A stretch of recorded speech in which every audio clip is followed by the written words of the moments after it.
Se você puder abrir sua Bíblia, ou você leia 2 Reis, capítulo 13, verso 18 e 19. O que eu quero falar hoje, eu li esse texto, como o Leandro falou, eu já vi esse texto muitas vezes na Bíblia, mas esses dias ele veio no meu coração e veio de um jeito tão diferente. Antes da gente ler, eu quero te dar o contexto, dizer o que está acontecendo aqui. Esse é um profeta, vocês lembram do profeta Elias, poderosíssimo. Foi embora ao céu em carruagem de fogo, matou os caras, desceu fogo do céu. Ele mandou, Deus nem tinha mandado. Viralizou uma coisa no Instagram, me mandaram, né? Um profeta dizendo, gente, o profeta, se ele não é profeta, só o dom profético, ele fala o que Deus mandou. Mas o profeta mesmo, pentecostal, ele fala o que Deus nem mandou e Deus diz amém. Né? Ele estava ironizando o vídeo. Mas no caso de Elias, é verdade mesmo.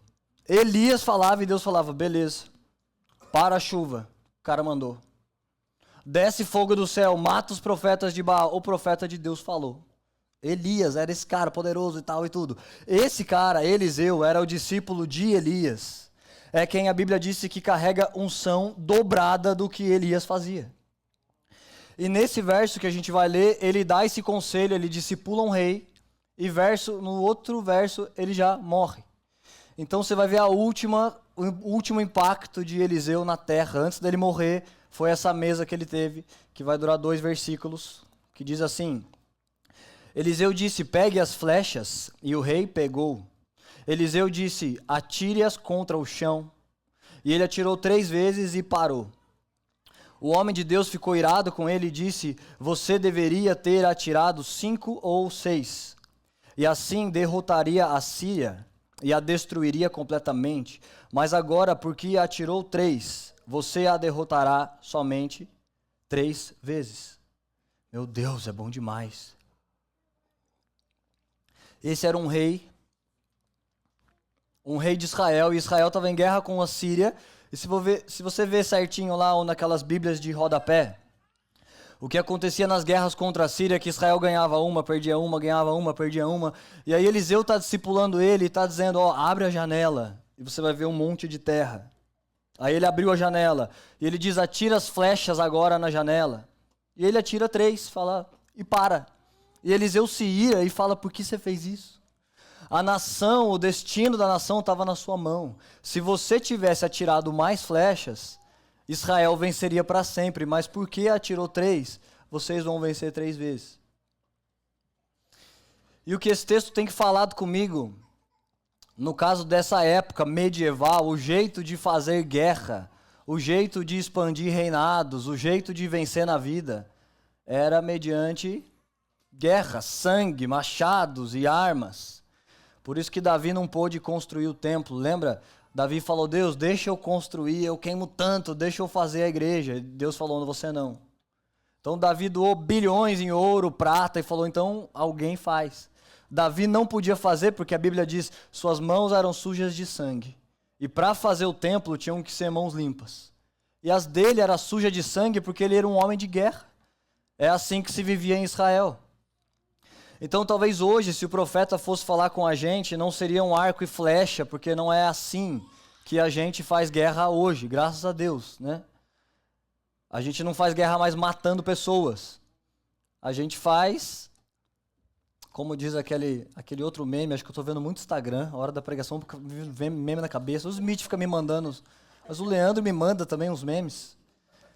Um cara que fala assim, olha, a vida é difícil, fala que tem que matar 1 leão por dia. Mas eu mato o leão, mas tem 4 tigres, 8 onças, então a gente tá fácil, não. Uma jerico, você fala os outros animais lá. Então nossa guerra não é mais arco e flecha matando homens, mas todos nós temos nossos leões, nossos fantasmas, nossos demônios que a gente luta, que a gente resiste. Então talvez hoje o profeta diria, para mim é uma coisa de eu fazer guerra. Se eu tenho que ficar arrumando coisas da casa, é meio uma guerra, mas eu arrumo muitas vezes. Né, Lili? Eu dou umas arrumadas. Mas é o jeito de você lá vencer, manter a ordem, manter o crescimento da sua casa, do seu reino, não é mais com flechas, mas são coisas normais. É o seu trabalho, sua vida, seu computador trabalhando, seu carro dirigindo, suas mãos lá segurando o jeito que você faz guerra na sua casa. Então a gente tem aqui quase umas 300 pessoas. São quase 300 guerras. A gente se encontra, cumprimenta, olhos nos olhos, e aqui a gente está bonitinho, normal, mas no fundo a gente sabe, esse par de olhos, essas 300 pessoas que estão se cumprimentando, legais, arrumadas no culto, são mais de 300 guerras. Todo mundo está lutando, e todo mundo está ampliando o seu território e defendendo coisas no campo da mente. E esse rei que ele estava lá lutando, ele queria vencer, trazer vitória para Israel por 1000 motivos. E o profeta fala para ele uma coisa tão simples: você quer trazer vitória, você quer mudar o mundo, quer mudar Israel, quer mudar o seu governo. Pega o seu instrumento que você usa cotidianamente. Pega o que significa governo e avanço e guerra e luta, o que é o papel do homem. Os homens vão à guerra, você vai fazer isso. Pega e lança. Mas ele lança só 3 vezes. A primeira coisa que isso mexe comigo é que o profeta não deu uma dica, né? Falou tipo, Diego, cara, lança um monte que quanto mais melhor. Vai comunicar para Deus que você está mais disposto. Vai comunicar que você quer fazer aquilo. Não, o profeta nem deu dica nenhuma. Só aquele cara iria manifestar a visão dele, o alcance da fé dele, o alcance da força dele. E ele fez isso de um jeito pequeno.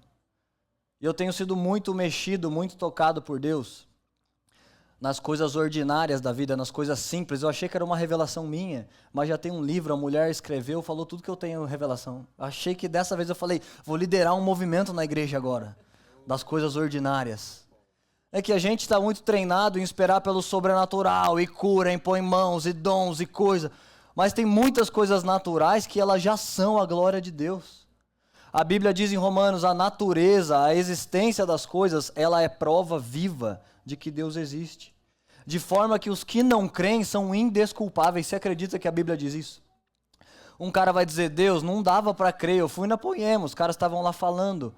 Mas era um livro, foi escrito por 40 autores ao longo de 100 anos. Vai que alguém mudou alguma coisa. Vai que isso daí é império religioso para controlar a mente das pessoas. Não dava para acreditar no Senhor, aí eu era ateu. Mas agora aí, estou te vendo e tudo, agora eu acredito. E Deus vai dizer, não, você é indesculpável. Porque você olhou para as coisas criadas, para o olho de outra pessoa. Gente, um olho tem umas 80 mil componentes, que custaria bilhões para uma máquina fazer. Um olho. Imagina 16 bilhões de olhos que tem no país.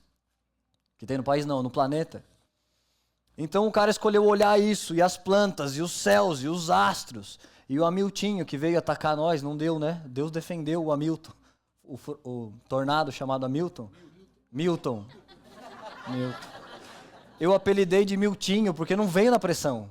Foi pouco para Deus. Deus só deu um soprinho assim, a costa ficou segura, quem saiu. Mas você olha essa natureza, eu estava na varanda assim com o Diego, eu falei, meu Deus, tinha uma árvore assim envergando, eu falei, eita, essa é braba, não quebrava. No outro dia quebrou, mas aguentou bastante. Falei, caraca, olha a potência desse vento e desse tornado, e um monte de gente meio assim, e eu só via Deus tomando um chazinho assim, olhando o Milton. Quem tem coragem de ficar lá diante de um tornado gigante? Deus. Deus não descruza nem a perna, fica lá assim, olhando, olho no olho do tornado. Quem olha tudo isso e fala, não, Deus não existe, esse cara é indesculpável. Então, nas coisas simples, Deus revela muito da sua glória. Um dia eu vi a Lília escovando o dente das meninas, ela fez lá dentinho por dentinho, e eu me arrepiei, parecia que eu estava numa conferência Fire Refine.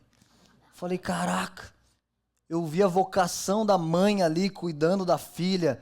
Como é bonito você ver um reels de uma pregadora, mulheres! Vamos voar não, né? Vamos voar, essa mulher. Você fala, meu Deus, porque é uma mulher fluindo na sua vocação e esse dom toca. Mas eu vi uma mãe fluindo na sua vocação e me tocou o dom, falei, meu Deus. Aí eu escovei o dente bem melhor das meninas desde esse dia, escovo lá, dentinho, tudo perfeito. Mas são coisas normais, coisas comuns que Deus nos deu a chance de viver. E são tão importantes para Deus que Jesus poderia ter nascido com 30 anos. Você sabe que ele só começou o ministério aos 30. Então o que ele fez do 0 aos 30? Por que nascer? Se Deus tem pressa na obra, já nasce com 30. Ou já vem na carruagem que buscou Elias, manda trazer Jesus. Ó, buscou Elias, leva Jesus grande, a fé fazendo milagre, multiplica e tudo. Se ele tinha pressa na obra, se ele está com pressa nas manifestações sobrenaturais, então por que com 30 anos Jesus tem que ir lá, fica escovando o dente, usando o banheiro, obedecendo a mãe dele, fazendo coisas na carpintaria? Por que coisas ordinárias por tanto tempo? Então parece muito ordinário só você lançar flechas, não parece que vai afetar o destino de Israel. Não parece que escovar um dente é tão produtivo ou tão espiritual quanto se sua agenda está cheia de conferências e compromissos na igreja. Não parece que você é tão de Deus, né, gente? Parece que de Deus é os missionários, os caras estão lá na África, você fala, quem sou eu? Uma vez eu lembro, já contei essa história, eu tinha 16 anos, tinha recém-convertido, lutando contra tentações na minha cabeça, pornografia, e eu orei e falei, Deus, nossa, eu tô até com vergonha de orar, os missionários aí, os caras estão perdendo a cabeça, pregando evangelho, eu sou só um menino que não quero pecar aqui no meu computador. Eu sei que tem gente mais importante para o Senhor ajudar. O que Deus vai parar a sua agenda para ajudar um menino lá com a pornografia? Eu pensei com 16, mas eu falei, Deus, mas já que o Senhor é onipresente, se puder dar só uma passadinha, só para me ajudar um pouco, aí corre para os missionários, os caras de Deus, eles são mais importantes que eu. Gente, mas eu fiz essa oração e foi tão forte lá no meu quarto. Entrou um peso de Deus, eu caí no chão. Aí eu estiquei o celular assim, botei uma música da Rachel Billman. Nossa, eu fiquei no meu quarto lá umas 12 horas. Num nível de mover de Deus. Num nível de um toque interior. Que o workshop, 10 passos contra a pornografia, 100 princípios contra a pornografia. Nada teria o poder de um toque de Deus tão assim... que me tocou de dentro, me fez livre, e eu por anos esqueci que existia isso. Eu só lembrei quando alguém me fala, nossa, eu caí com um tal pecado. Aí eu falo, nossa, existe. Porque foi um toque tão violento de Deus de libertação. Mas era uma coisa tão ordinária, lá só um jovenzinho orando. E era tão ordinário para esse rei, só o que ele tinha que fazer, lançar 3 flechas. A gente fez uma série aqui na igreja chamada Brazilian Storm. Quem estava aqui? Faz assim para eu ver vocês. Nossa, muita gente não estava. Gente, vocês tinham que vir. Não está mais liberada, né? Que juntar um pack, fazer um lançamento e vender. Poema Plus. Tá no Poema Plus, pelo amor de Deus. Vocês têm que assinar isso. Foram aos domingos à noite, uma série que a gente fez falando sobre um inimigo geográfico dessa nação para imigrantes, para pessoas que têm... que manter o visto de estudante, tem que se virar para sobreviver e correr com o documento, e fica lá vivendo em diária e não tem tempo para nada. A gente fez uma série que mudasse a mentalidade e ajudasse essas pessoas a romper. Porque a gente não é só anjo, a gente não é só espírito, você ainda tem uma terra para lidar, contas para resolver, então tem que fazer dinheiro. Nem só de pão vive o homem e nem só de oração. Então não adianta só cultos de avivamento se o seu aluguel está atrasado. Então a gente parou alguns domingos para te ensinar e colocar uma mentalidade, como aconteceu em outros lugares que a gente plantou a igreja, uma mentalidade que mudasse o seu repertório de trabalho, de excelência, e muita gente colheu e viveram muitos frutos, muitas alegrias de emprego, de provisão. Mas eu falei com umas pessoas, eu falei, cara, o que você achou, né? O que você achou desse domingo? E vieram as pessoas mais bem-sucedidas entre nós, financeiramente falando, profissionalmente falando, porque era isso que a gente queria, repartir com a igreja. Gente, sucesso com Deus nós estamos tendo, mas precisamos de sucesso no bolso, né? Para as coisas andarem aqui nessa terra. E essas pessoas estavam ministrando isso. E algumas que eu conversei, eu perguntei, e aí, o que você achou, cara? Você acha que agora vai conseguir romper ele?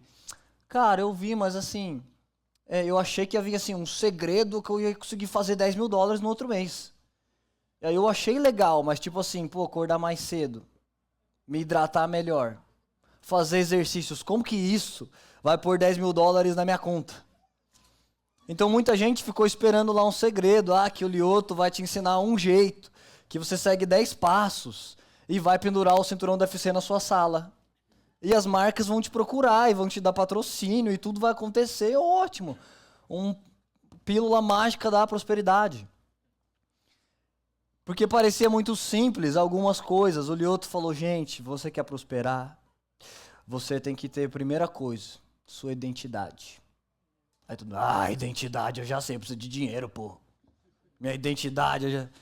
Porque parece muito simples as coisas, mas são nas coisas ordinárias que você abre caminho e que você planta para colher coisas extraordinárias. São nas coisas simples e comuns do dia a dia que você está lá glorificando a Deus. E andando na sua vida com Deus, e arrumando sua cama, e cuidando da sua casa, e olhando as compras da sua geladeira. Nessas coisas que custam tantas horas do nosso dia, só para sobreviver. E faz compra, e vai, e enche, e come. E aí suja as panelas, aí lava. Aí guarda para depois sujar de novo. É cansativo isso. Uma vez eu comprei um monte de coisas descartáveis lá no Brasil. Eu falei, chega. Faz um almoço 3 horas cozinhando, meia hora comendo, 3 horas lavando. Aqui as lavadoras ajudam, né? Mas isso que me irritava uma época é que eu estou muito apaixonado pelas coisas simples, pelas coisas ordinárias. Como a graça de Deus vai lá se manifestando nelas. O que mais que eu ia falar mesmo? Assim, então tem muitas coisas, muitos futuros de prosperidade, de planos de Deus, das 300 guerras que nós estamos aqui lutando e a gente quer vencer. E tem um reinado debaixo de nós, mesmo que seja só sua casa, só sua família. Mesmo que não seja Israel inteiro, como era aqui para o rei. Mas tem guerras que nós estamos lutando e vão tocar todo mundo que está debaixo de nós. E você está querendo, Deus, dá a vitória, pelo amor de Deus, faz Israel vencer de uma vez por todas. Mas o jeito de vencer era sendo fiel nas coisas simples. O jeito de vencer era lançando 6 flechas. Mas pareceu tão simples, vou lançar flechas na janela. O que vai mudar? Vai mudar que a sua fidelidade nas coisas ordinárias vão abrir espaço para as coisas extraordinárias. Vai mudar que sua excelência em ser fiel com o que Deus te deu vai te colocar no lugar que Deus não te deu. Mas como que a gente vai ser lançado a um lugar acima se nós não formos fiéis no lugar atual que nós estamos? E não é uma flecha que você vai lançar, mas é um trabalho que você vai levantar e vai ser fiel nesse trabalho. É uma mesa que você vai se sentar para aprender e vai ser fiel nessa mesa e não vai lançar só 3 flechinhas e tá bom. Não, você fica lá e aprende mais, e pergunta mais, e trabalha mais, e estuda mais, e lança todas as flechas que você puder lançar. E quando parece muito simples, a gente sempre desconfia. A gente quer, todo mundo, gente, até eu, o que eu quero? Que o Danduque venha, impõe as mãos na minha barriga. Ei, pronto, e eu estou de Deus para sempre. Agora um fogo de avivamento está lá no meu coração e eu sou super de Deus por um toque fresco que acabou. Mas esse toque, quando ele existe, ele não dura para sempre. Você que tem que continuar todos os dias colocando lenha lá no seu coração com Deus, lenha na sua vida espiritual, senão isso vai apagando, isso vai perdendo força. Se você só espera uma pílula de domingo, a verdade é que todo dia você não vai conseguir parar para fazer uma conferência na sua casa. Então, fazendo o seu café da manhã, buscando a Deus nos seus pensamentos, honrando sua esposa, honrando sua casa, você vai crescendo nas coisas ordinárias, nas coisas comuns. Nas coisas que você acha não é possível. Não é isso que vai me dar a vitória das guerras que eu luto. Não é lançando flechinhas na janela que Deus vai resolver o problema de uma nação. E na verdade era. E você lembra também outro rei, Naamã. Naamã estava com lepra, uma doença assassina e corroendo a pele dele. E um profeta foi lá e falou, Naamã, você quer ser curado? Quero. Então, o que você tem que fazer? Vai no Rio Jordão. Pula 7 vezes e pronto. E, gente, Naamã não queria pular. Naamã falou, não sou idiota. O que tem a ver? Eu vou pular 7 vezes e vai curar minha pele. O Rio Jordão era como qualquer lago da Flórida. Um monte de rio, ele vai pular lá no rio e vai sair curado. Quando é simples demais, não parece que Deus está agindo, não parece que é espiritualidade. Você governar bem sua casa, sua vida. Você cuidar das suas emoções. Logo que eu cheguei na Poema, primeira vez que eu visitei a igreja, eu lembro, tinha um cara na última fileira, ele estava assim, orando em língua e tal, tchacarababarassura. Num mover de Deus, eu olhei e falei, nossa, Deus, esse cara é muito de Deus. Nossa, eu queria isso tal, e eu tentava, mas não acontecia isso comigo, eu não sentia esse toque tão forte. Eu falava, vai Deus, eu começo assim, o Senhor me pega no tranco, vai. Eu não ia. E aí eu não conseguia fingir, não rolava aquele negócio. O cara era muito de Deus. No outro mês aconteceu aquele cara, caiu num pecado sexual, homossexual. Eu falei, não, não é possível, é mentira. Não, porque eu vi ele tava no culto assim. O cara era muito de Deus. E eu não acreditei, mas era verdade mesmo. Eu falei, nossa Deus, então eu não quero mais fazer isso não. Eu pensei que alguém assim, muito de Deus, no sobrenatural, que o cara estava muito perto de Deus e tal. Mas não significa, não, com a aparência das coisas que são mais espirituais, que você está lá perto de Deus. Às vezes você está lá no seu lugar, na sua casa, na sua louça, nos seus filhos, levando na escola, pegando um trânsito. Gente, o trânsito daqui é bonito, né? Vamos falar a verdade. Mesmo quando tá ruim, mas é tão maravilhosa a paisagem. Na minha cidade não era tão bonito assim, né? Não sei se vocês moravam numa cidade bonita demais, mas quando eu me irrito, eu falo, não, mas pelo menos eu tô no meio de um filme. Eu tô num trânsito, mas tem um filme, graças a Deus, e põe uma música. E eu não sou assim grato, simpático sempre, tá, gente? Pra você não pensar que, né, que ele é super bonzinho, leva o trânsito. Não, às vezes. Um meio a meio aí. Pra mais. Perfeito, não. Mas tem guerras que a gente luta e a gente quer vitórias e ela tá nas coisas que a gente não enxerga. Ela tá em lacunas, eu chamei isso de ponto cego, que você não tá vendo. Você tá lá fazendo sua vida de qualquer jeito, lançando flechas de qualquer jeito e pensando, meu Deus, quando chega o meu milagre? Quando que eu venço essa guerra? Né, o Leandro sempre fala, era muito engraçado pra mim no começo. Ainda é engraçado, mas eu já uso essa piada há uns 15 anos, então não é mais tão engraçado. Qual é a mesma piada? Ah, lembrei. Que é uma moda em algumas denominações evangélicas. Eu lembro disso. Já visitei uma igreja e o pastor falou, mulheres, sábado do dia tal, vocês vão trazer uma cueca do marido de vocês. Nós vamos ungir as cuecas. E era pra ungir, leva a cueca de volta, o cara põe, vai ter um efeito mágico que vai lá tocando o cara. E você tá lá, já levou 70 cuecas. Você fala, meu Deus, quando que esse cara vai ser mudado? Quando ele chegar do trabalho e a casa tá bonita e cheirosa. Mas aí parece que é simples demais, não, é mais enigmático que um óleo de Israel, que nem foi de Israel, eles só falaram para aumentar o preço da oferta. O óleo tocou na cueca e agora vai tocar ele, fazer cafuné nele você não quer. Fazer a casa bonita. E eu lembro quando era o meu pai nessa situação, eu e minha família, a gente orou muito pelo meu pai. E uma época que minha família foi convertida e tal e tal. E meu pai tinha uns problemas assim de ficar maluco, ele odiava todo mundo. Às vezes ele amava o Leandro, às vezes ele odiava, né? Um dia ele falava, o Leandro pra mim, ele usa você porque você é novo, te dá R$ 300, fica lá fazendo os negócios, deve estar roubando. Falava um monte do Leandro. Aí o Leandro ia em casa no churrasco e eu falava, fala aí pai, o que você falou pro Leandro? Leandro, meu pai não tinha medo não, meu pai falava, eu gostava disso, né? Falta gente assim, que critica e mantém. Já que você falou, mantém para resolver, não fica com medo voltando atrás. Não, não é bem assim, veja bem. Não, meu pai falava, Leandro, falei mesmo. Falei que você não prestava, que você abusava, mas bicho, mas eu falo, mas depois eu me arrependo. Aí eu falo, não é nada, os caras é de Deus mesmo. Ele tinha uns problemas assim, e às vezes ele saía de carro, e saía assim, cantando pneu, e eu falava, mãe, vamos orar. E às vezes eu chorava, ele voltava, minha mãe fazia carinho nele, ele assim, ó. Gente, não tô exagerando. Ele, né, Érica, ele fazia assim, de ódio. E minha mãe fazendo carinho e eu com ódio dele e ela fazendo carinho nele. E ele foi sendo transformado e tocado. Mas parecia simples demais fazer um carinho lá, um búfalo lá. Era mais fácil, leva a cueca e algum poder sobrenatural vai fazer alguma coisa. Mas nas flechas que você lança todo dia, elas vão fazer você vencer sua guerra. Você vai trabalhar e quer uma oração de prosperidade. Engraxar o sapato, já tentou? Para não chegar todo arrebentado lá no... Nossa, hoje tá fogo, rapaz. Cheio de tinta para fazer orçamento, tudo zoado. Gente, ajuda os caras a gostar de você.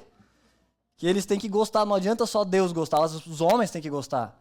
As pessoas têm que gostar. Um dia a gente deu uma chance pro irmão da igreja pintar uma parede. Eu sabia que ele não era aquele pintor muito bom, mas falei, vamos dar uma chance. Que às vezes eu sou crítico demais, falei, vai que eu vou travar a bênção do cara, eu queria uma empresa de pintura, falei, não, vai que o cara deve fazer direito. Pintou a parede e ficou tudo assim, ó, dava pra enxergar na luz, tudo torto. Eu pensei, vai fazer a segunda demão lá na igreja, você sabia dessa história? Sabia. Uma parede gigante. vai fazer a segunda demão. Liguei para ele. Não vou falar o nome dele para vocês. Não fale o nome. Falei, irmão, a segunda demão vai ser quando? Segunda demão? Não, já fiz tudo já, tio. Falei, tio? Falei, não, a parede tá toda manchada e tudo. Aí ele, é? Não, mas daí tem que ver, porque a tinta já secou, eu deixei aberto aqui. Falei, mas por que você deixou aberto? Porque você não fechou a tinta? Não, que eu já tinha acabado.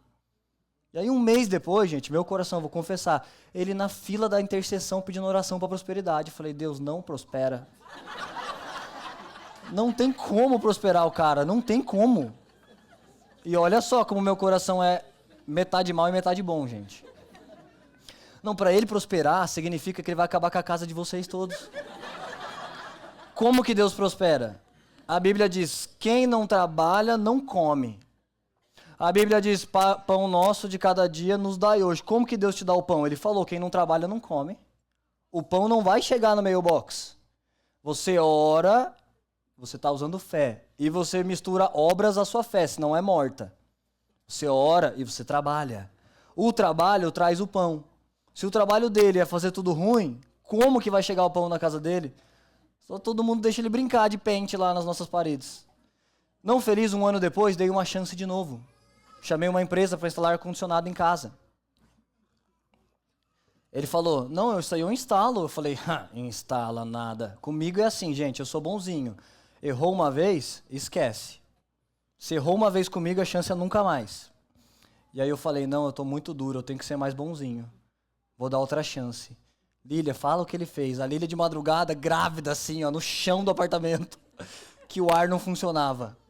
Ele falou, não, isso aí é problema de gás, tem que recarregar. Gastei R$400, 4 vezes recarreguei. R$100 cada recarga. No fim, o tubo estava furado. Chamei a empresa, gastei o dobro para ajudar o cara. Chega dessas histórias, só pra gente se conhecer um pouco mais. Né?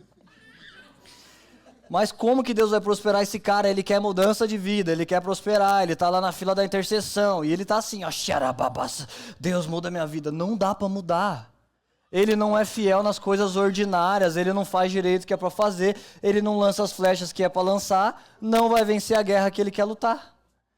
Então a gente acha que nossas guerras estão num marco, numa pílula, num evento sobrenatural, e às vezes está só em você ser fiel em tudo que Deus já colocou embaixo da sua mão. Tem uns caras, amigos meus da construção, um dia um cara falou, cara, olha isso aqui. Pedi um orçamento pro cara de piso. Eu quero ajudar esse cara, eu vi lá o carro dele quebrado. Olha o jeito que o cara me manda. Um print no Notas cheio de erro ortográfico ainda. Ele falou, irmão, o orçamento. Não, tá aí, mandei aí em cima pra você. Ele falou, cara, não tem como. Se eu mostrar isso aqui pro meu chefe, ele vai falar, que isso, é um índio? Que vai fazer nossos negócios. Não, pô, manda um e-mail, um orçamento. Lança as flechas direitinho. Aonde não parece que é o lugar da sua virada, é ali que Deus vai trabalhando para que seja. Só que muitas vezes a gente não faz porque a gente não enxerga, é um ponto cego, você não vê. Você acha que só de orar vai dar certo, só de ir na igreja. Então eu quero dividir 3 princípios que vão fazer você enxergar, abrir seus olhos. E você ver aonde estão as flechas que o Senhor está te pedindo, lança. E se você lança pouco, sua vitória não vai chegar. Mesmo lá que o profeta suba a oitavada mais alta que tiver, a sua vitória não vai chegar. Se você não trabalhar, você não vai comer, pode gritar, profetizar, espernear.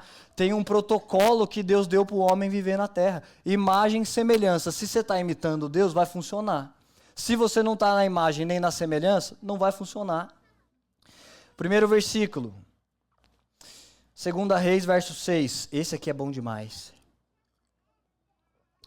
3 versículos, 3 princípios que te ajudam a ter menos pontos cegos na sua vida. Lugares que estão em trevas, ou porque você negligenciou, ou porque você não sabe. E são nessas penumbras, nesses pedaços de sombra da nossa vida, que Satanás tem legalidade de atrasar as coisas para nós. Não é só porque Deus quer que você vai viver, porque a Bíblia diz, Deus não se alegra na perda do ímpio, Ele não quer que ninguém se perda. E Apocalipse diz, os ímpios são como a areia do mar que vão para o inferno. Então milhões de ímpios não vão ser salvos, mas Deus não quer que eles se percam, mas eles querem e eles vão se perder. Porque não adianta só Deus querer. Deus queria dar a vitória para Israel, mas vai Deus 3 vitórias. Porque a visão do cara alcançou 3 flechas. Então há vitórias, há viradas de chave, há coisas na nossa vida, níveis superiores que Deus quer fazer. Só que a gente precisa de fé e obras. E onde tem trevas, Satanás tem um governo, um domínio, e onde você não enxerga é onde está travando suas guerras. Então tem 3 coisas que você pode fazer. Pode ser que tenha 10, gente, mas se a gente bater a meta nessas 3, depois dobra a meta. Essas 3 aqui, a gente já vai zerar a vida. Se a gente tiver sucesso nessas 3. 2 Reis 6, do verso 15 ao 17. O servo do homem de Deus se levantou muito cedo e saiu. E eis que um exército tinha cercado a cidade com cavalos e carros. Então o seu servo lhe disse: ai, meu senhor, o que faremos? E ele respondeu: não temas, porque maior são os que estão conosco do que os que estão com eles. E orou Eliseu e disse: Senhor, peço-te que abra os olhos para que ele veja. Gente, olha só essa história, que desespero. O discípulo está lá com Eliseu e ele abre a porta da cabana e tem um exército rodeando a cabana. E ele falou: acabou, a gente vai morrer. Fala para Eliseu, esse homem que carregou a unção dobrada de Elias. Ele fala para uma autoridade espiritual: Eliseu, não vai ter jeito, a gente está sitiado. E Eliseu fala: você não pode ver, né? Ele impõe as mãos e ora, fala: Deus, abre os olhos dele para que ele veja. E olha o que acontece. O Senhor abriu os olhos do servo e ele viu. E eis que o monte estava cheio de cavalos e carros de fogo em redor de Eliseu. Então, ao redor da cabana, eu tinha que ter mandado o GPT fazer e colocar para vocês, né? Não lancei minhas 6 flechas. Na outra eu vou lançar, pessoal. Ao redor da cabana estavam os inimigos, e ao redor dos inimigos um exército de cavalos de fogo. Só que o discípulo ele não podia ver, mas ele estava desesperado, e Eliseu orou e ele viu. Então a primeira coisa que abre os seus olhos é você dar ouvidos a vozes de autoridade, a pessoas que carregam discernimento, autoridade, que chegaram antes que você. E claro que pode parecer loucura, alguém diz: ah, cara, se você só tem 5 pães e 2 peixinhos, pode ofertar que Deus vai fazer. E você olha matematicamente e fala: não vai funcionar isso. Se eu só tenho 5 pães e 2 peixes, e eu levo na igreja e eu oferto para alguém, eu vou ficar com nada. Se a gente está na cabana e tem um exército rodeando, não tem como eles vão enfrentar. Eles vão vir a gente e a gente está sitiado. E hoje não são cavalos que te sitiam, mas são contas, são desesperos, são documento. Em Orlando tem mais inimigos do que em Taubaté, né? Taubaté era mais fácil a vida. Taubaté, quando a gente precisava de voluntários para fazer alguma coisa, era só pôr num grupo: gente, precisamos trazer essa tonelada de pedras daqui para lá. Colocava no grupo de WhatsApp, apareciam 100 pessoas. Levava 1 tonelada em meia hora. Aqui as 100 pessoas estão trabalhando, parece 2 só. Não pode, eles estão trabalhando, eles estão lá, né? O advogado não é mais advogado, o empresário não é mais empresário. Então eles estão se reconstruindo, eles não têm tempo para fazer. E eles estão sitiados, eu estou sem tempo. E o aluguel chegando, e o boleto, e eu estou com as minhas filhas, e o casamento está lá difícil, eu estou rompendo coisas. Sitiado de inimigos. E os seus olhos não podem ver como é que Deus vai dar o livramento. Mas há vozes espirituais que, se você der ouvido, ela vai dizer: fica tranquilo, você não está vendo, né? Mas o Senhor está vendo. E maior é aquele que está por nós do que aqueles que estão contra nós. Então, por vezes, que isso é gostoso, simples de ouvir, mas vai custar no seu coração que você conseguir acreditar isso. No início que eu cheguei, né, quando nós nos mudamos para cá, a gente estava rico nos primeiros meses. Primeira semana eu só comprava ovos orgânicos. Segundo mês, ovos caipira. Terceiro mês, o quadradão do Walmart mesmo. Lá é isso. Primeiro, sabonetes orgânicos. Depois, pega aquele da Rosa, sem sabonete, tá? Qualquer um. Porque foi ficando difícil a coisa. E eu não sabia como que ia dar certo. Eu vim cheio de fé. Eu falei: não, vai dar certo. Deus vai dar o jeito. Foi passando os meses, eu falei: Deus, o Senhor vai dar o jeito, né? Gente, uma vez eu estava desesperado e eu não falava muito para Eric e Leandro, porque eu não queria que eles fizessem nada. Se eles pudessem fazer, eu não queria que eles fizessem. Eu falo, não, Deus, o Senhor tem que fazer. Eu não vou falar, ó, como está difícil, tá? Não, o Senhor... E eu falava às vezes pro Schubert, né? Eu falei, Schubert, mês passado quase que não funcionou pagar o aluguel, mas na última hora deu certo. Mas esse mês não vai dar certo. Esse mês não tem como, não tem nenhuma perspectiva de chegar dinheiro e tal, e eu já derreti tudo, já não tem mais. E o Schubert falava assim, cara, e eu pensava nessa passagem, Eliseu batendo no meu ombrinho dizendo, cara, você pode deitar sua cabeça no travesseiro e dormir tranquilo, porque de algum lugar Deus vai mandar livramento. Só que eu escutava, eu não falava nem amém direito, eu ficava calculando, mas da onde que vai vir? Deixa eu ver. Eu vou dar uma semente, fazer um trabalho, fiz um lançamento uma vez, falei, vai ser daqui, fiz um lançamento digital. Esse aqui eu vou abrir o carrinho, vai ganhar milhões, é aqui a provisão. Abri o carrinho, 20 mil reais. Tirou os impostos, tudo, sobrevivi assim uma semana. Pronto, aí acabou. Mas o Schubert estava tão certo, eu falei, Deus, que funcione a fé dele. O cara tá tão em paz, porque eu lembro, era assim que ele sempre vivia. Uma vez eu falei, Schubert, quanto que você tem guardado? Isso uns 10 anos atrás. Ele tava lá, Europa, Brasil, vários países, tal. Eu falei, que legal, cara, o missionário, todo mundo dá um monte de dinheiro para ele, ele fica viajando e pregando. Eu falei, Schubert, quanto que você tem guardado ele? Como assim você disse? Eu falei, guardado no banco, tal coisa, ele. Cara, eu não tenho muito não. Só não, talvez uns 5 mil dólares lá que fica. Eu falei, não, mas e escondido assim no Nubank? Naquela carteira escondida, guardada, alguma ação? Não, cara, eu não tenho não. Eu falei, mas como que você faz? Ele, cara, nenhum desses anos que eu nunca tenho nada lá. Só o que acontece? Deus me leva bom e vem uma provisão. E um ano que eu fiquei sem nada, um empresário me ligou e falou, Schubert, eu fechei um negócio, eu quero te mandar uma oferta. Mandou 300 mil euros. E eu fiquei então 2 anos lá pagando meu aluguel e estudando, porque ele ficou 2 anos preso na faculdade estudando alemão. Para ser missionário na Alemanha, ele precisava ser fluente. Para ser fluente, ficava na faculdade. Como que ele vai ser um missionário que trabalha, estuda 8 horas por dia na faculdade, fala idioma e ganha dinheiro? Não dá para fazer tudo. E Deus levantou esse cara, sempre levantando provisões, corvos que levam comida na caverna. E ele estava acostumado, mas eu não. Eu falei, Deus, mas como que vai chegar a provisão? E várias vezes eu falei, Schubert, deu certo de novo, não acredito. Mas esse mês eu acho que não vai dar.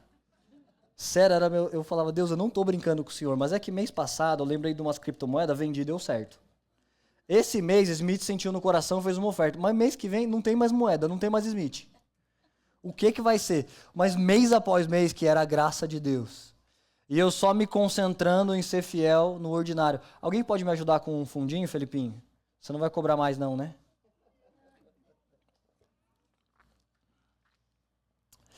Então, o primeiro princípio, e eu vou falar só mais 2, é você dar voz a lideranças e pessoas na sua vida. Não precisa ter o título de líder nem de pastor, pode ser só um amigo, mas você precisa saber naquele momento, naquele ambiente, que Deus pôs uma autoridade na voz dele, e a hora que ele fala, te afeta no espírito e você crê, e você não está vendo com os seus olhos, mas você vai ver com os olhos dele. Você precisa ter na sua vida pessoas que têm autoridade com Deus. Porque elas te ajudam nos seus pontos cegos.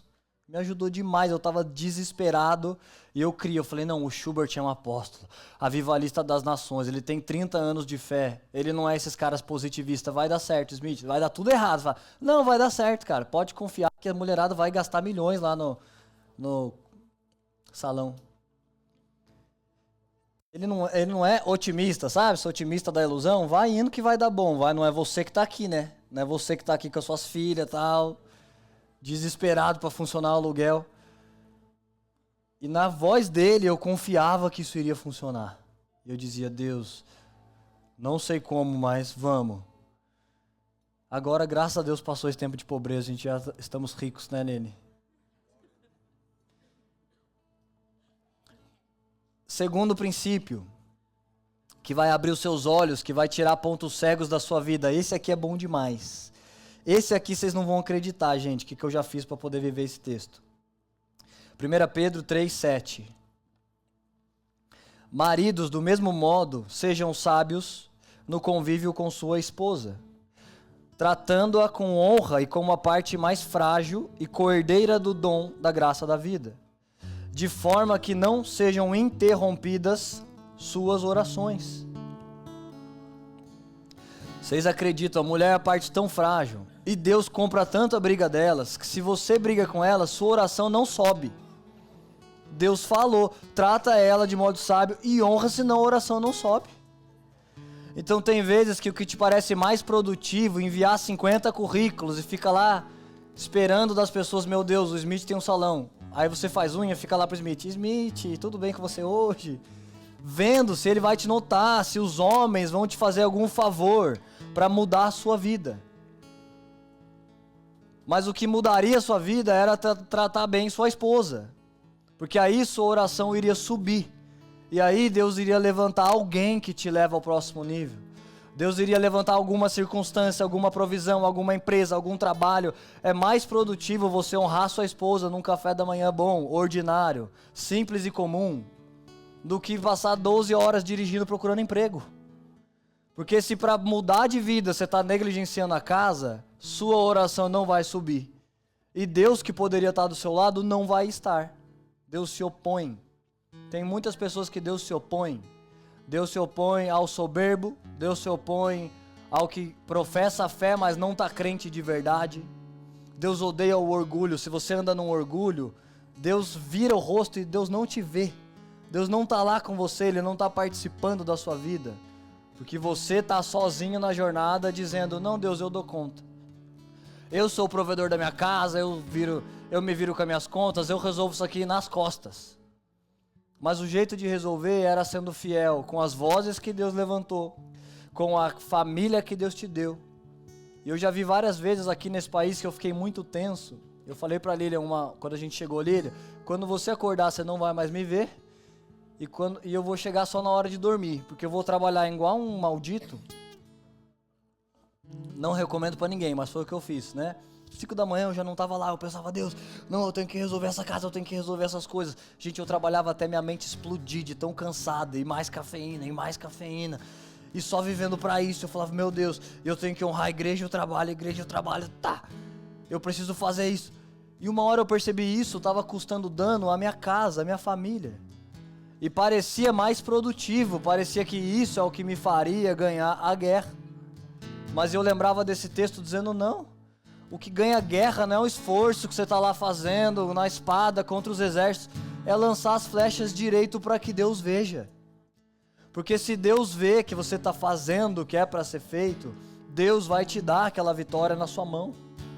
Se você está fiel nas coisas ordinárias que Deus te trouxe, você não vai precisar ficar lá se esgoelando em coisas extraordinárias, elas vão vir até você. Eu quero te mostrar um cara que tinha esses pontos cegos na Bíblia, Lucas 18, não precisa abrir, mas olha só, verso 11 ao 14. O fariseu em pé orava dessa maneira, dizendo, ó Deus, graças te dou, porque não sou como os demais homens, roubadores, injustos, adúlteros, e nem ainda eu sou como esse publicano. Eu jejuo 2 vezes por semana e dou o dízimo de tudo que ganho. E o publicano, estando em pé de longe, nem ainda queria levantar os olhos ao céu, mas batia no peito dizendo, ó Deus, tem misericórdia de mim. Olha o que Jesus disse no verso 14, digo-vos que esse publicano desceu justificado para sua casa, e não aquele, porque qualquer um que a si mesmo se exalta será humilhado, e o que se humilha será exaltado. Olha o que esse cara fez, ele chegou para Deus com todos os seus pontos cegos que ele não está vendo e ele não está enxergando. E ele só está enxergando os acertos dele, e ele está dizendo, Deus, olha só como é que eu acerto. Eu vou na igreja, eu nunca falto no G6, eu sou um exemplo dentro dessa casa. E eu faço tudo que é para fazer, e eu dou o dízimo, e eu honro tudo. Então ele está lá numa bolha religiosa, onde essas coisas dão ponto. Lavar bem a louça não pontua nessa bolha, mas dar o dízimo pontua.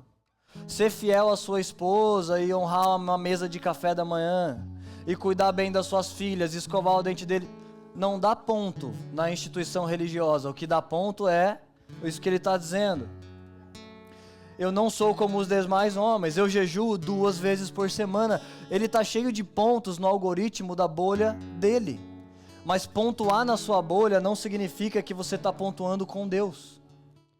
Talvez para aquele rei pontuar com Deus era ele matar exércitos e ser um rei muito bom. Mas Deus pediu uma coisa bem mais simples, não. Só lanche as flechas e você vai pontuar comigo. Se você fizer direito a esse gesto simples, eu te dou as guerras de Israel. Se você cuidar direito da sua esposa, eu te dou o trabalho que você quer. Se você cuidar direito da sua casa, da sua família, eu te dou o documento, está na minha mão. A Bíblia diz: o coração dos reis está na mão de Deus e Ele pesa onde Ele quer. Se o que precisa mudar a sua vida é o voto de um homem, esse homem governa, esse homem é um tipo de rei. E a Bíblia diz: o coração dele está na mão de Deus. Se Deus quiser, Ele inclina o coração do homem a seu favor. Então você não tem que ficar lá agradando e bajulando esse homem para que ele te note. Você tem que agradar a Deus e Deus inclina o coração dele para você. Você tem que ser fiel nas coisas ordinárias e Deus vai ver que você está sendo fiel. Gente, às vezes nós vivemos de uma maneira como se Deus não existisse. Como se Ele existe lá num conceito e no LED e na pregação do Leandro. Mas Deus não tem mãos e toca, pés e anda, nariz e cheira. Sabia que a Bíblia diz isso? Deus tem nariz e cheira. Quando você está lá fazendo uma coisa tão simples, lavando a louça direito. Quando você está lá dirigindo no trânsito, honrando sua casa, trabalhando. Uma coisa tão simples. Deus está cheirando aquilo. Deus recebe como incenso suave. E Deus tem mãos e Ele toca. Ele pode ir lá até você e te dar a sua bênção. E te dar a sua cura. E proteger seus filhos na escola. E tocar lá na imigração e liberar o seu documento. Deus pode fazer.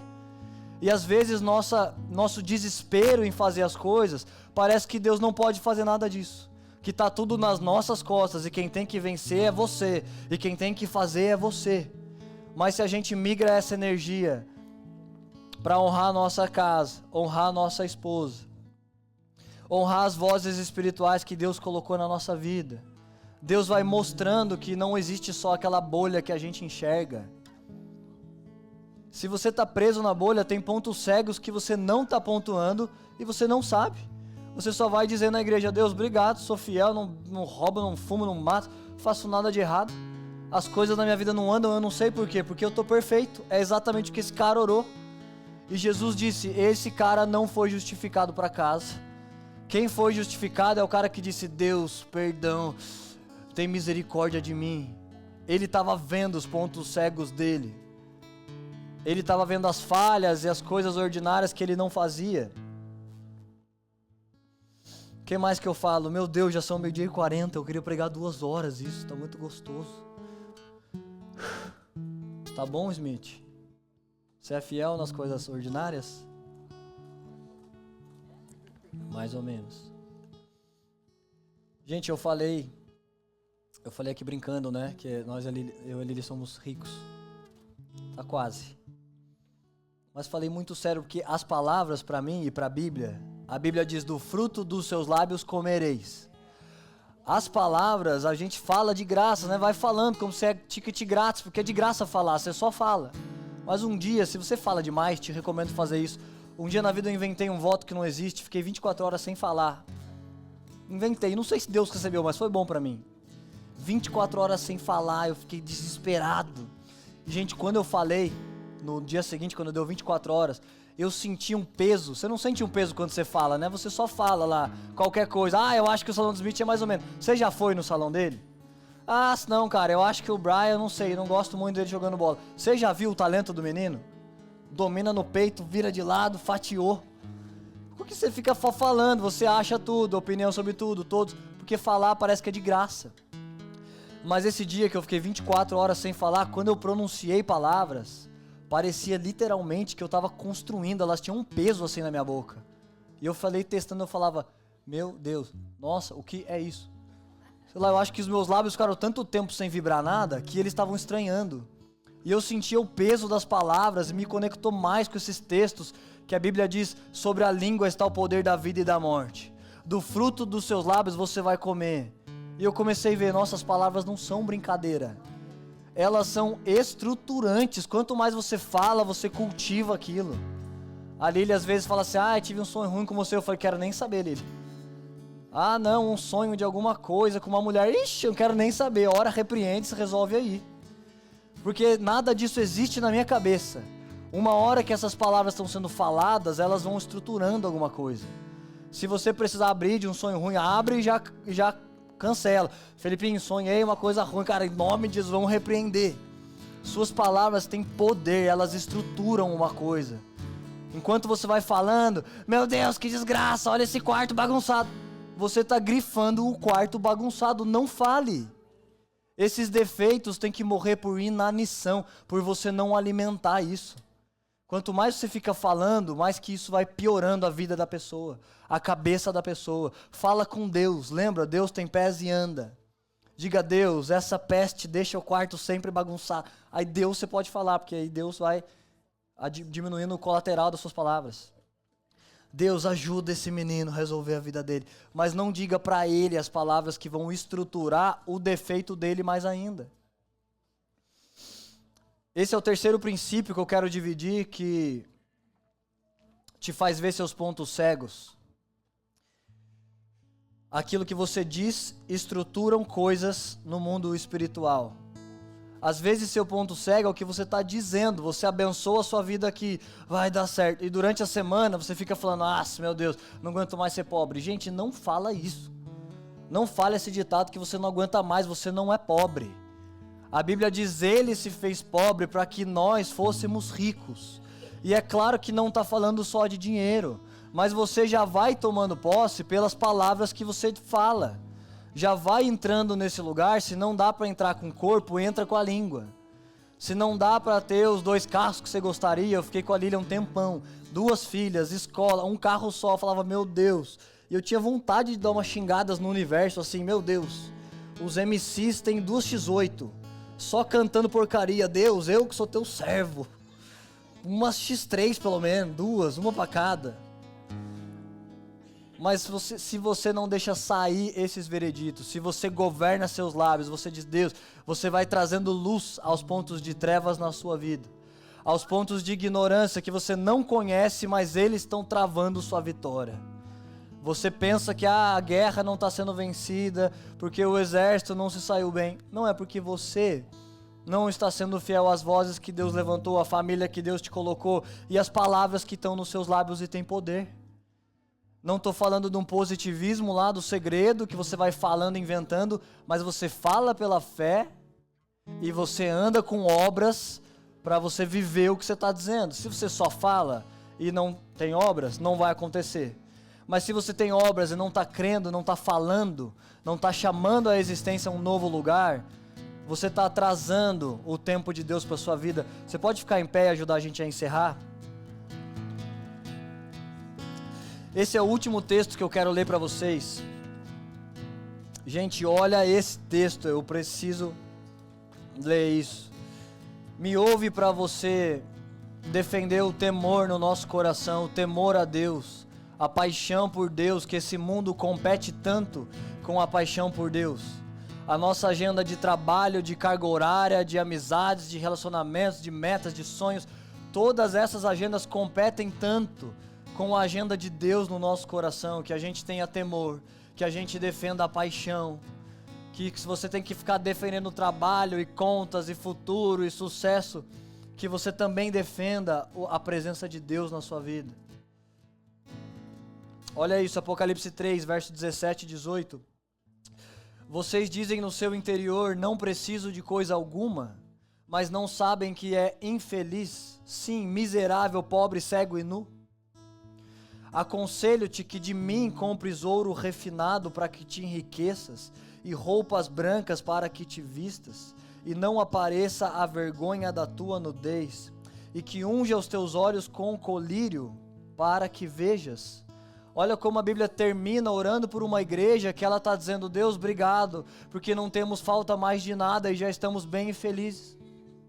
Mas eles estão olhando os pontos cegos, só pontuando na bolha que eles estão vivendo.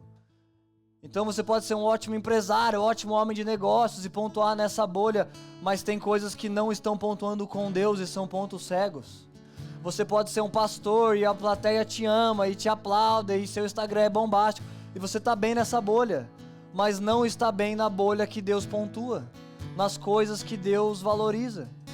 E esse texto a igreja está dizendo: Deus, obrigado, agora a gente chegou, não temos mais falta de nada. E Deus está dizendo: vocês têm falta de tudo. Vocês estão nus de vergonha, deveriam comprar de mim vestes brancas. Vocês são ricos, mas tão pobres, deveriam comprar ouro de mim. Vocês deveriam usar o meu colírio para que vejam. Então esses homens estavam cegos, com um monte de ponto cego, e se sentindo: zeramos a vida, está tudo certo. E nos olhos de Deus estava tudo errado.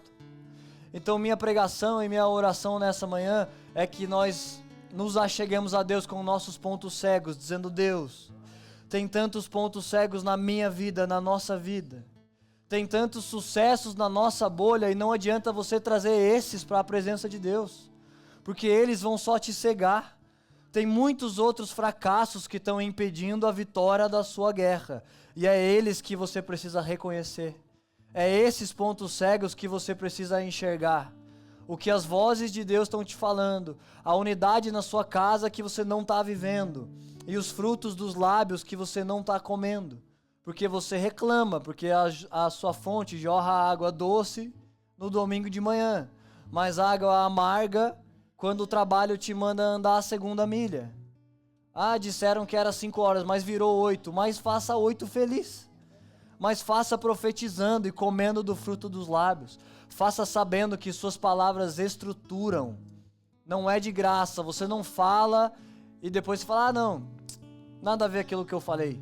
Tem um Provérbios que diz: louco é o homem que diz uma piada e depois conta: eu só estava brincando. Você diz sobre seu filho: ah, você não gosta de estudar, você não vai dar em nada. Quando ele tem 20 anos, se ele se desvia nas drogas, você diz: Deus, mas eu só estava brincando. A Bíblia diz: insensato, não brinca com suas palavras, não brinca contra a sua casa, seus filhos, não finge que um monstro vai comer eles se eles não obedecerem. Não é verdade. Por que você vai dizer? Você vai treinar eles no medo, vai estruturar trauma, pra quê? Logo no início que eu casei, a última história que eu quero contar. Casei, mudei para um apartamento horrível, misericórdia aquele apartamento. Ruim, não tinha luz no estacionamento, era ruim, né, Érica? A Érica tinha medo daquele lugar, era do lado de uma biqueira, misericórdia.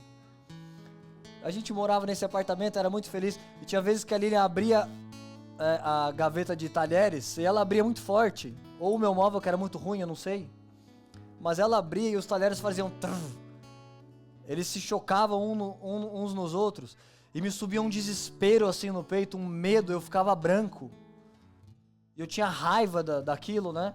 E depois de um tempo eu falei: Lilian, dá pra você parar de fazer assim, porque eu fico desesperado, porque esse som do talher me lembra lá na minha adolescência, meu pai fazia isso na gaveta, ele abria, com força, e os talheres se batiam, e ele pegava uma faca e ele ameaçava a minha família, e ele ameaçava ele mesmo. E ele dizia que ele ia matar minha mãe e matar eu, e eram umas facas grandes, não era faquinha de serrinha não. E ele ficava lá louco, babando. Uma vez ele veio correndo na minha frente, gente, com uma faca desse tamanho. E eu falei: meu Deus, eu falei: Deus, eu confio no Senhor vai parar esse homem. Veio correndo no quintal de casa. Eu falei: Deus, o Senhor vai parar, né? Foi em slow pra mim a cena. Ele correndo, eu não lembro o que eu tinha feito pra ele. Mas ele correndo, ele chegando perto, eu falei: um anjo vai derrubar meu pai. Ele não derrubou, eu saí correndo.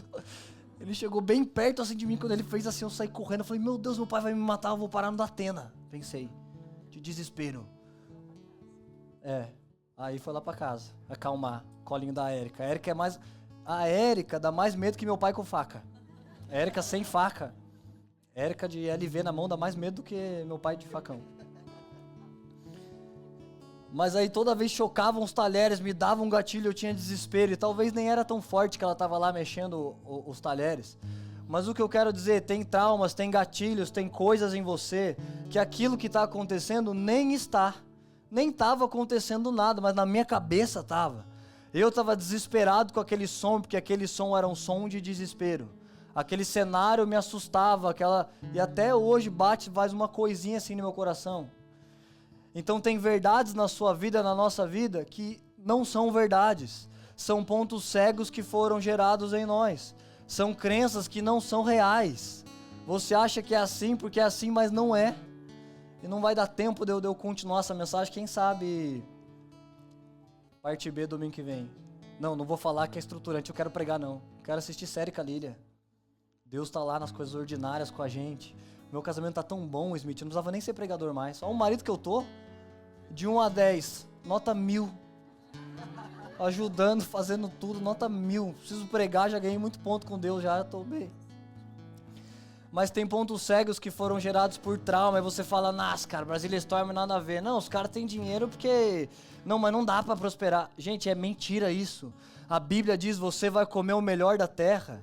A Bíblia olha o cacho de uva e fala, é prosperidade. E umas pessoas olham e falam, meu Deus, mas é 10 homens para levantar. Mas você vê problema porque o cacho é pesado para levantar, ou você vê solução porque a uva é grande para comer? O seu cenário te assusta porque você está vendo o exército ao redor, ou te inspira porque ao derredor maior é os que estão por nós. Então, os nossos olhos precisam se abrir. Até aqueles de nós que nós dizemos, não, já zerei a vida, estou com sucesso. Talvez Deus está dizendo, não, você precisava do meu colírio, porque está pobre, cego e nu. Então a única pessoa que pode resolver essa mensagem dentro de nós, que pode nos ajudar a cumprir, a andar dessa maneira, é Jesus.